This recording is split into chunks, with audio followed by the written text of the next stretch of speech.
And once again, we are back here on Living in the 21st Century. Joining me today is Frank Tonfak and Steve Kachanga. They are both entrepreneurs who are here studying presently, the MBA. And Steve, my first question goes out to you. Awesome. All right. Tell me a little bit more about your business and your aspirations as a student. Oh, first of all, Errol, thank you for the opportunity, and thank you for having us here. Sure. So about my business, I will start by giving you a little bit of background about myself. Yes. I am a student from Africa, Cameroon, most precisely, and I came to the U.S. to pursue my studies in business management. After my bachelor's, I now continued with my master's in business administration. And the business which I am running while studying is called Jolie Hair. Jolie Hair is a hair extension company, which I started with my girlfriend, Noura. And we started the company because we saw the need for the dynamic woman who wants to look beautiful while attaining and taking care of her kids and taking care of her activities, but still while looking beautiful at a very, very, very affordable price. We make wigs, we make extensions that stem from lace fronts, we make crochet braids, we make a whole lot of things. Our website is joliehair.co, JOLIE.co. Okay, you said you make as in terms of manufacturing, or so you manufacture wigs? No, we don't manufacture actually. We're involved in the distribution. Okay. But our 5-year plan actually includes manufacturing of those on the motherland. Well, that's pretty nice, actually. I mean, the amount of African Americans who are using hair extensions and using wigs, I'm quite sure there's a very, very huge market for that business. It is. It is. So that's pretty nice. So, Frank, tell me a little bit about yourself. Thank you for having us again. I'm Frank. Yes, my friend Steve. So, yeah, I came here 8 to 9 years ago in Boston, and at first I wasn't even able to say one word in English, so I learned every single word here. Nice. Yeah, so I went for electrical engineering degree, and then after that I went for innovation, technological innovation, and then when I went back home like 4 years ago, I realized that our patient and our hospital need, like, very much innovation over there. Right. Because these people over there back home, they couldn't even have, like, what we call here a database to have the medical records for every single patient. So I had to build something. I had to come up with something that will help our community. How we help, like, our community to have more information about the patient. So that's why I built a platform, Health Enough. Health Enough that we went back like last February 2019 to launch everything, and right now we are still waiting for the final authorization. And so for final authorization that will come up maybe in 2 or 3 weeks. Right. So we can launch precisely the whole system. In Douala first, in Yaoundé. This is the both town, the major town in Cameroon, my home country back home in Africa. Okay. So I heard you say something pretty interesting that caught my attention. You said that the hospitals there doesn't have an infrastructure where they can upgrade medical billing and so forth, and for that reason, it could somewhat have an impact on patients' lives. So let me ask you this question. So that part of Cameroon that you are from, is it lacking in infrastructural development or technological development? Is it still to a point where it need folks to be ambitious in developing? Yes, definitely. I would say, we have a lot of great people over there first. Young people, very entrepreneur guys over there, and they're trying like to build stuff. But from my point of view here, being here in the U.S. and like having my background, my school background here, Right. so I'd be helpful like just to help them to look forward how they can improve the technological over there and the medical industry too over there, because we have like to come up with more ideas, because I have that terrible personal situation. When I went back home like 4 years ago, my aunt, she was at a hospital and she passed away because the doctor didn't know her medical history, so she had the wrong treatment. So that's why I was like, no, we have like to make a change. We have to try to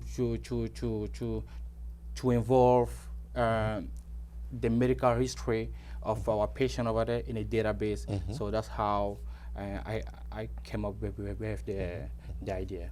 Okay. So therefore, you would say that then, in Cameroon, there's a wide space open for development in every aspect, including probably charitable organizations developing and raising funds to help in those areas, or they have the financial resources to do it. Which one? We don't even have the financial resources, but we have like the human resources. So every single people they're trying like to help each other, but we definitely need like if yeah, go ahead. Would you be in a position to get involved in an organization where you can like help raise funds to help channel towards Cameroon to fight some of those needs? Yeah, definitely. And I've done it like for the past 6-7 years here in the United States. Yeah, so my friend and I, coming from Cameroon, we decided like to create an organization here. Okay. And from that organization, we did like some fundraising here, and we have like some kids over there back home to go to school. We pay for the tuition, we pay for the fare, for the furniture and everything. So we are trying not only to work here as a community, but to go back home too and to help our people over there.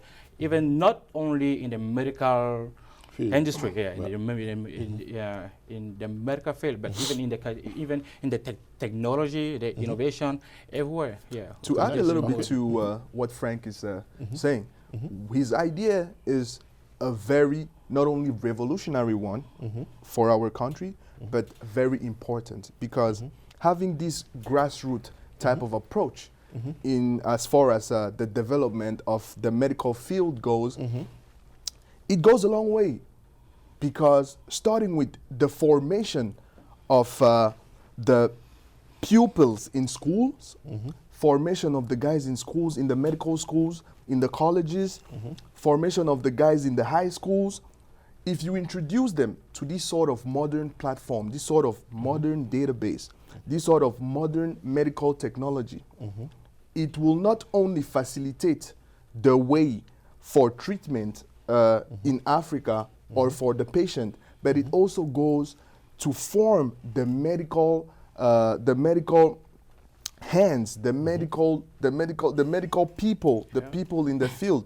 It goes a very, very long way. And funding, as you were talking about funding, we have set up various organizations there. It's not easy. It's not easy. For example, we have governments which have been in place for a very long time. So it is not easy. Most of the funding we get comes from our little contributions, that we do with students from here. We take them back there. We go to the extent that we can, but sometimes the best is not enough. The best we can do is not enough sometimes. Right. So we can only do so much to help those people in need, and hopefully we will touch the attention of some people who are interested in helping those people in need, in dire need of these type of infrastructures, of this type of technology, because someone just passed away because they didn't have the doctor didn't have the necessary medical history of the person.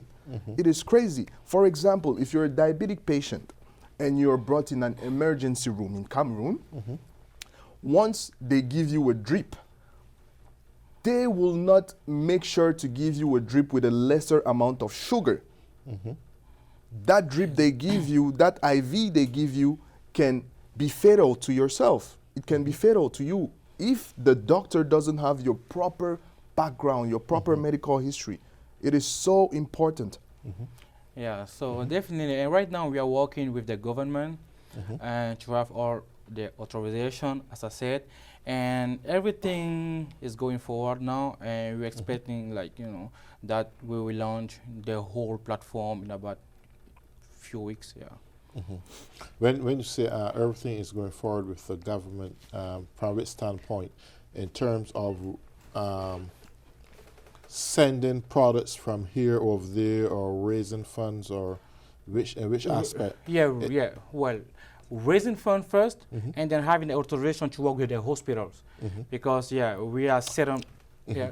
Sorry. Oh no, go ahead. Sorry. Okay. So because we are working with different organizations, the hospitals, the insurance, so we need all this authorization, and we have the authorization already.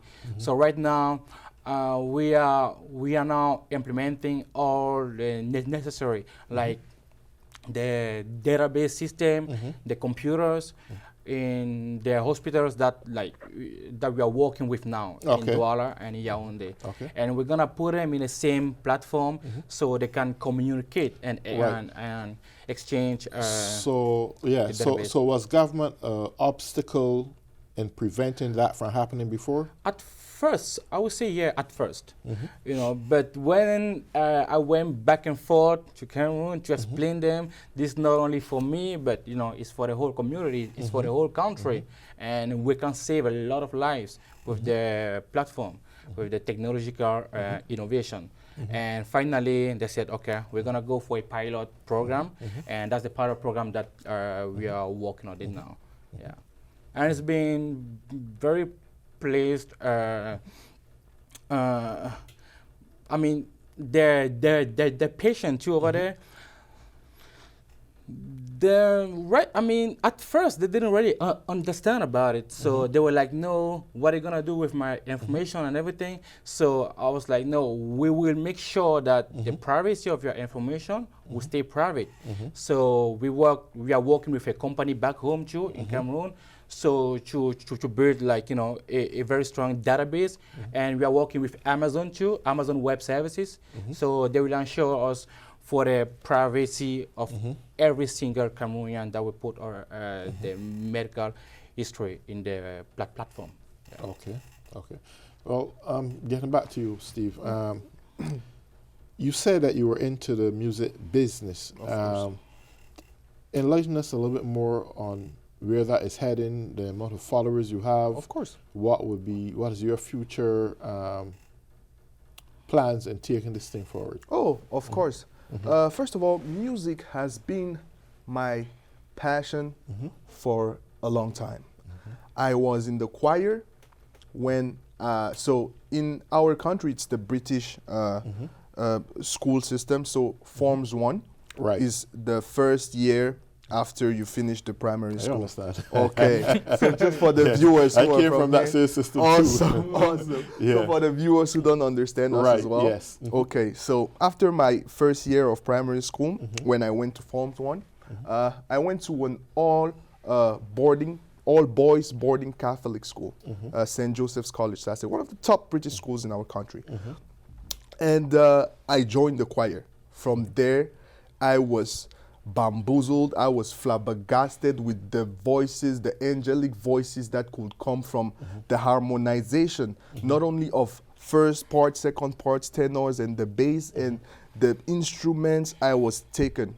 And from there, my love for music started. Now, getting back to here, I came here and I told myself, okay, I've been doing this music thing for a while now, since my my high school, middle school days, and I want to take it forward. So I told myself because I'm a very independent type of person. Right. I don't like to depend on people to make my advancement follow through. So I told myself I need to learn the Pro Tools, which I use is GarageBand. And I set up a studio at my house, a recording studio. And from there, I started making my music. I started making music, and it was first friends and families. And then people were like, oh, Steve, you need to take this thing seriously because you're really good at it. Yeah. And what is going back home as well, the music or the urban or the neo music industry in my country is sort of cacophonized and caricaturized because they are more in tune with comedic type of music. You know, music, the great Fela Kuti said, music is a weapon. If you don't use it wisely, you are going to create a catastrophe because even animals listen to music. When you play music, the dog will shake his head. It's true. Yeah, it is very soothing. So I told myself, I listen to myself and I listen from what is coming back home now because we have legends in our country like the Manu Dibango. And I said, let me take this thing forward. I partnered with my friends, my brothers now from Angola, young family. They are also huge in Angola. They are the top neo-urban artist now, right there. Their album just went platinum on SoundCloud as well with 1 million streams in less than a month, no cap. And we started making what we call Afrofusion. So we fuse our African roots with European influences, American influences, folk American music, country music. We fuse all of that and then we deliver it to the public. Yeah. And we are at a stage now where we are looking to get that bridge that will connect not only our followers who are from Africa, but also gain some grassroots fans here that relate to what we do and create a fine movement of people who love different sounds, of music lovers. We are at that stage now. We are also trying to monetize what we do because our art is like giving ourselves to the people, you know, and a lot of investment go into those things. We're also trying to monetize what we do. And I never talked about this, but this is a premiere. We are also working on a platform because we were inspired by what Jay-Z did, Tidal. He had his platform which empowered artists, but in Africa we don't have those platforms. We don't have royalties. We don't have copyrights. Yeah. I can make my music, you sample my music, I don't get paid, I don't get sued. For example, The Lion King, you know the Bobe Azumbawe, Azumbawe, Azumbawe, Azumbawe. So that soundtrack for The Lion King from South Africa, the guy who made that song, his family is living in dire poverty. Dire poverty, a song which grossed more than $300 million. So we are working on a platform that will empower African artists, that will remunerate them, and also help their art cross the bridge, not only to be local, but to spread across the Americas, the Europe, Russia. A lot of people listen to my music when I look at my geographical listeners. A lot of them come from India as well. So that's where we are as of now. Great. You were saying something? Yeah, I was saying, like, at first when he started, I was like, Steve, are you really gonna make it? And finally, I'm so proud of him right now because he's like worldwide listening right now.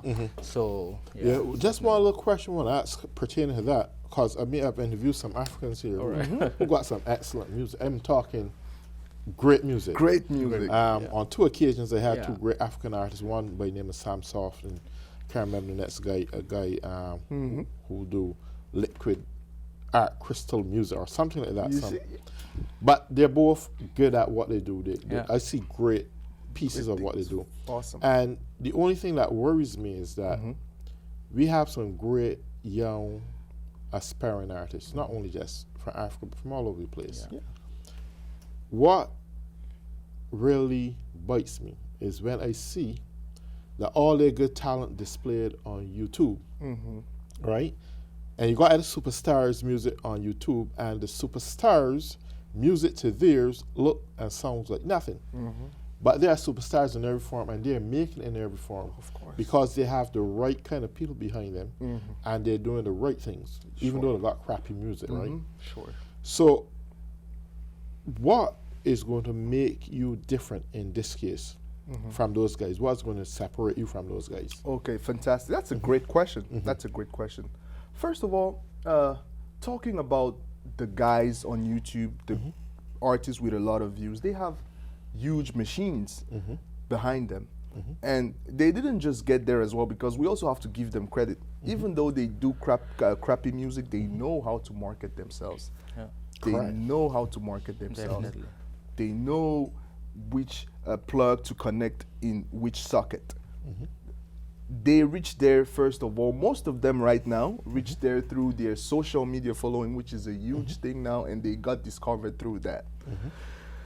I am someone, first of all, who is very, very, very, very real. When I say what I mean by being real is, I don't like to cut corners. I hate it. Some people will buy followers. Some people will do some cut corners. I don't like it. I love grassroots following. Even if I have 10 people who listen to my stuff and they really like it, I will rock with them. I will pull them inside my circle. I will try to develop them not only to be fans, but ambassadors of my music. Through them, the world will know my music. Through those people, the world will know my music. So I will use my music to speak for itself, communicate it as I can, get my music, retarget my brand to the people who are interested in what I do, and use those people with, imagine if you have 100 fans, that give you $5 per project you release, and you release 2 projects every month. That can be $1,000 every month, which if you reinvest, if you're smart enough, can bring to greater and larger things. So my strategy will be really to connect with the people who are interested in what I do, get information from them, get data from them, what they like, what they would like me to do, and adjust, but also still keep myself true to my art. Be true to my art. And my music is different from, my music is different with the African influences, the French influences, it's very different. And for those of you who want to know what I do, it's S-KETCH on Apple Music, on SoundCloud as well, Instagram as well. So you can check it out if you like what you see or what you hear. Just let me know. We can work on whatever. I'm open. I'm very open. Okay. Right. So I see too, even though y'all involved in entrepreneurship and music inclined and so forth, I see where your intentions are more at assisting in, not only in terms of medical development, but I would say probably economic development. Yeah, economic development. That the people from Cameroon can benefit tremendously. Yeah. Would you be willing to get involved in any volunteer organizations to help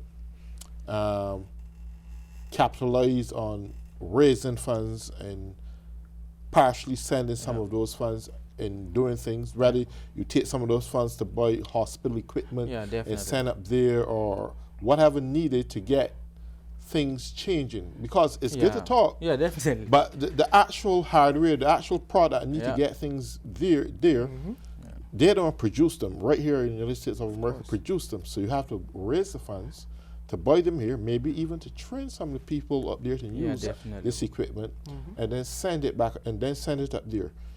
would that something you see yourself doing in the immediate future or working with? Yeah, definitely, definitely, because we really need, like, infrastructure. We really need computers, really need scanners, everything, maybe in the medical industry, and everything, like, for us to make sure our platform will work.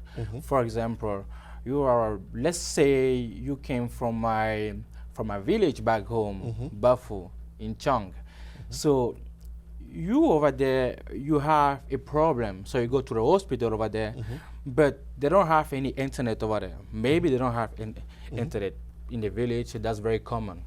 So how are they gonna pull up your information in the database? So we are trying to work on an intranet system that will work even without internet, and that is very demanding financially. So we need like financial support, because from right now I'm still alone, so I invested a lot already in the platform.